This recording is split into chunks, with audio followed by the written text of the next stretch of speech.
Hi, happy Saturday. And hopefully I'm live because I am on my phone, so I can't go check it. Um, but I'm excited to be here. I was going to be in the last round, and life gets lifey, and I missed it. But I'm super excited to speak today. And my talk is a little tweak on resilience and kind of a different way to, or different perspective, I guess, to look at it. And maybe like a different point in your journey through a lot of resilience. But let me know in the comments afterwards or shoot me a DM and let me know what you think. I am super excited. This came together this week very easily after a huge clarity in my life lessons, and I speak a little bit about that in this talk, so I will get right to it. My title is What Are You Carrying That Was Never Yours to Carry? And we do that, don't we? A lot. I spent most of my life carrying things that didn't belong to me. I tried to fix people. I thought I could fix people. I thought I could help people make choices that I thought were best for them. And I worried about other people's happiness and how was I going to help that, how could I make them happier? Like, it was in my power to choose their emotions or create their emotions. Same way with healing and pain. I thought that I could do all of that stuff for other people. And I carried that burden like it was who I was. I was the fixer, and I can see the good in everybody.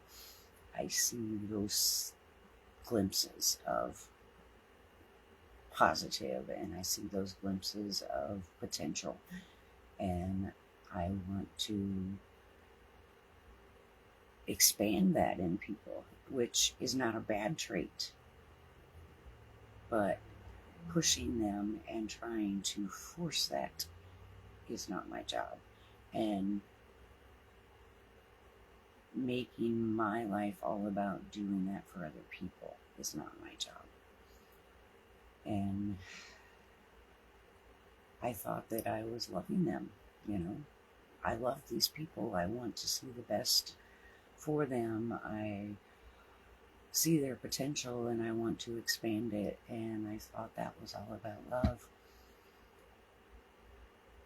And it took me a lifetime and bearing two of my sons to realize carrying someone is not the same thing as loving them.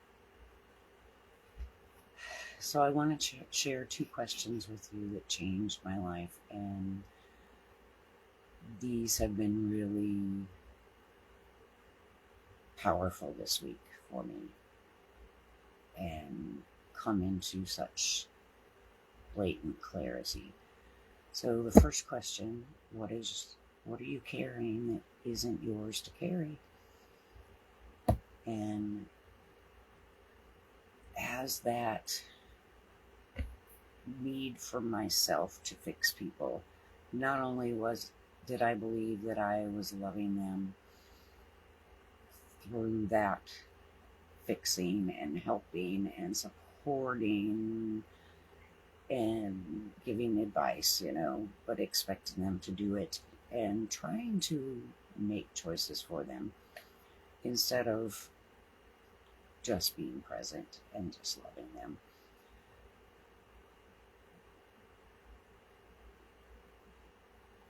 I wanted to be the peacemaker. I thought that if I just did better or more or loved harder, that it would help. It would heal them. It would make them see what I saw. And that's not the case. I was the one who tried to hold everything together, and I did for a long time. I raised 10 kids in 30 plus years of domestic abuse and violence, and I was that glue. And while they were young, yes, it was my job to make sure they were safe and keep them alive. But as they became adults, it wasn't so much for me to carry that, and they get to choose their own path. They get to choose what they believe, what are their beliefs, what are their truths, and nothing I can do is right for them in that context. They have to make those choices. They have to stand on their own, just like I had to make my own. And we become responsible for things. We put that responsibility on ourselves to try to do everything and be everything and help everybody. And it was never ours. And when we're doing that for everybody else, we're not doing that for us. And we're not taking care of ourselves. And that's the negative side of being a people pleaser. It's not a bad thing to want to please people and, create environments to make people happy and do that. It's not a bad thing. But when we forget about us, or we try to meddle in their business and live our lives around them, then it causes problems in our life. It causes problems in their lives. It may cause issues in their relationship. And that's why I'm a recovering people pleaser. I'm a recovering fixer. But it also gave me the ability to see and investigate foundations and processes and systems and see where things are stuck and where things are bottled or clogged.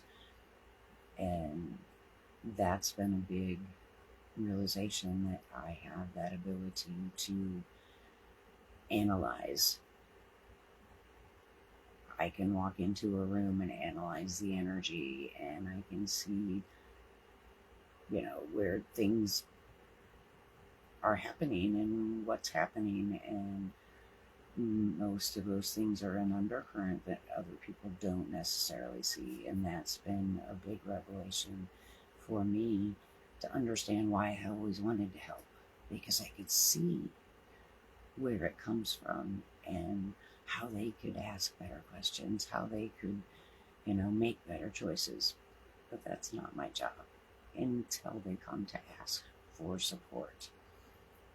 But even then, it's still not my job to choose that for them. When someone comes to ask for support, I can say, yes, here's what I see, you're asking these questions, and what are you carrying that isn't yours, and what is a better question to ask. And then life handed me lessons that I never, ever wanted. And it was grief. And that's what blew my life up, basically.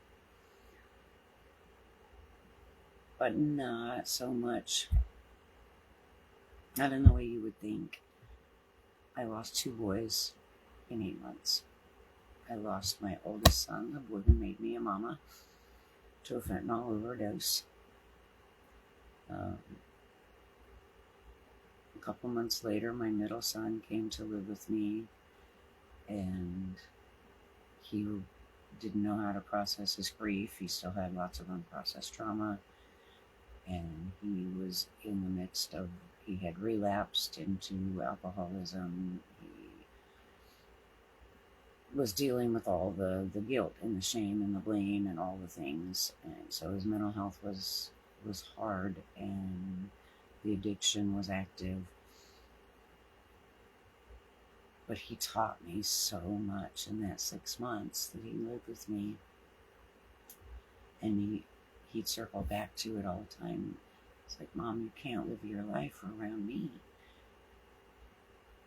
And it didn't fully click until after he was gone.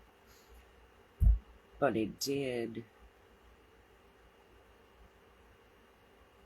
finally start to sink in, and I started to see it. And I knew deep down that it wasn't my job. But I just lost a child. I was still in active grief and still processing. And I finally acknowledged that you're right. I can't live my life for you. I can't make decisions based on fear of losing you or fear of something happening. And when I acknowledged that is when I lost him. It was just a few days later that he got hit by a truck, and he was extremely intoxicated. But I got that huge lesson and that kind of closure then before. And because I acknowledged that, and because I put down what wasn't mine to carry, it allowed him to be free. It allowed him to fulfill his soul contracts and his purposes. And it allowed me to be able to walk through the portal of grief again and learn even more. And, losing my oldest, that was really hard. The boy who made me a mom, everything was first for both of us. I was very, very young. I was a really young mom. And he was my ride or die. And that was rough. But he taught me also that same concept, actually, just kind of a different angle, was you were the miracle mom, is what he told me. You got us through all the shit we went through growing up. But when we became adults, that was no longer your job. And it's not your fault. There was nothing you could have done or not done or said or not said that would change the outcomes of our lives. And that blew my mind, because that let me put down the blame and the shame and the mom guilt and the what ifs. I had nothing to do with losing them. It wasn't my fault. There was nothing I could have done to change that outcome. And that was huge. And if we start asking better questions, then we can put down those things that are not ours. And, those questions feel productive at that time. They feel like logical steps, like, what did I miss? Why didn't I see it? What could I have done? How could I have helped more? They feel like they're productive, but they're not. I call those questions that keep us in cages.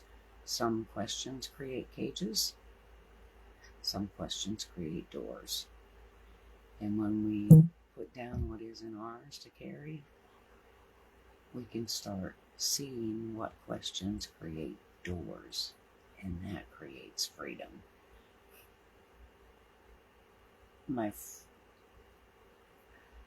So that first question was a door question.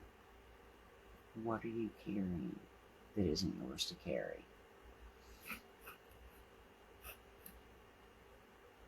And I've also learned that all my life I was creating spaces.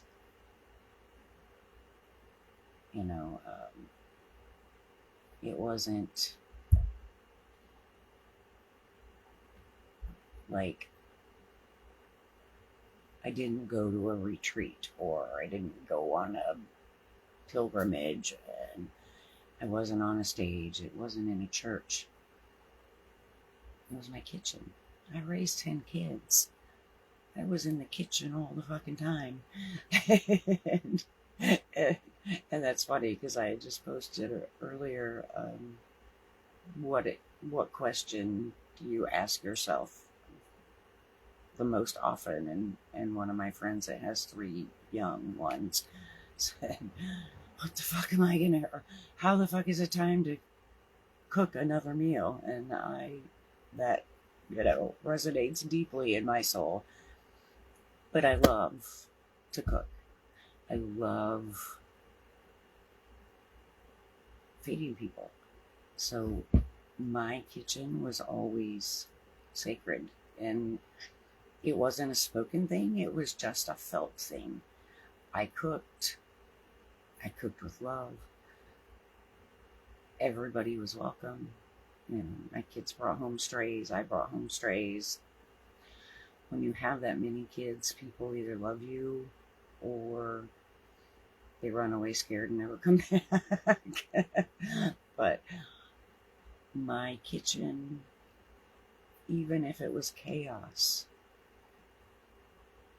people gathered and they talked and they laughed and they could exhale. Even when we were in the midst of abuse, the kitchen was a safe space most of the time.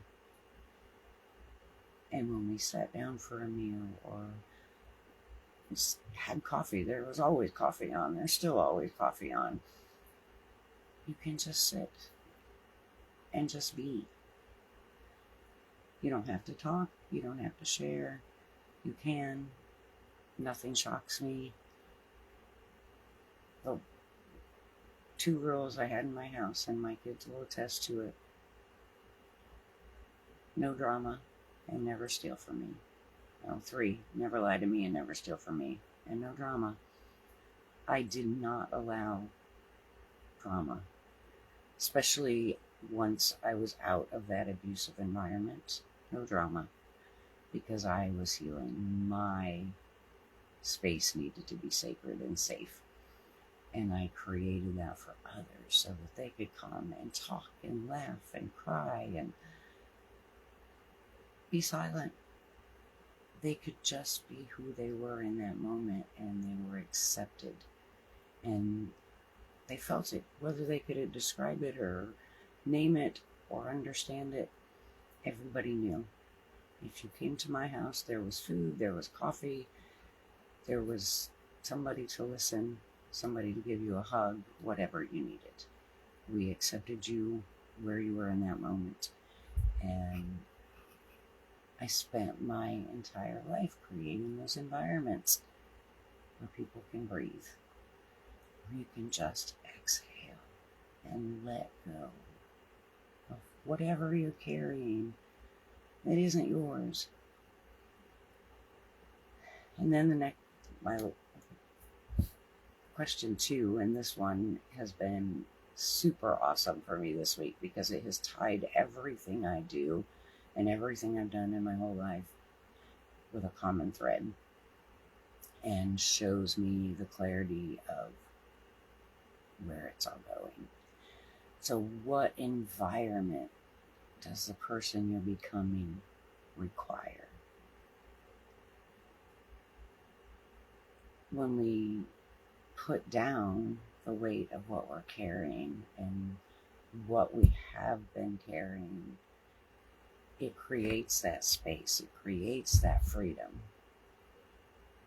But we have to start asking better questions. Where can I grow? Where can I breathe? Where can I become who I came here to be? And I was really nudged about environments this last 7 to 10 days. Came up with a mentor talking about it, and it's been coming up not like blatant, like you're in a bad environment, but in seeing, I'm outgrowing where I am, and I need to be in more expansive rooms. I need to be at tables that expand me, that I can have conversations and people don't give me the deer in the headlights look. So what environment does the person you're becoming require? And, I asked questions for so long that kept me in cages. It kept me in abuse and violence. It kept us in trauma. It kept me in poverty and scarcity and never having that clarity of where am I going. I mean, I've had visions of lots of different things and where I wanted to be, but never how to get there. And the questions I was asking, questions that created cages and kept me in scarcity, kept me in my comfort zone, kept me in the environments where I was not able to grow, because they don't challenge you, they don't expand you. And this week, life gave me 2 better questions. What are you carrying that was never yours to carry? And what environment does the person you're becoming require? I don't know your answers. I can answer my own, but only you can answer it for you. I do know that the life waiting on the other side of those questions could be bigger and more amazing than anything you could imagine. Thank you. Have a wonderful rest of your Saturday.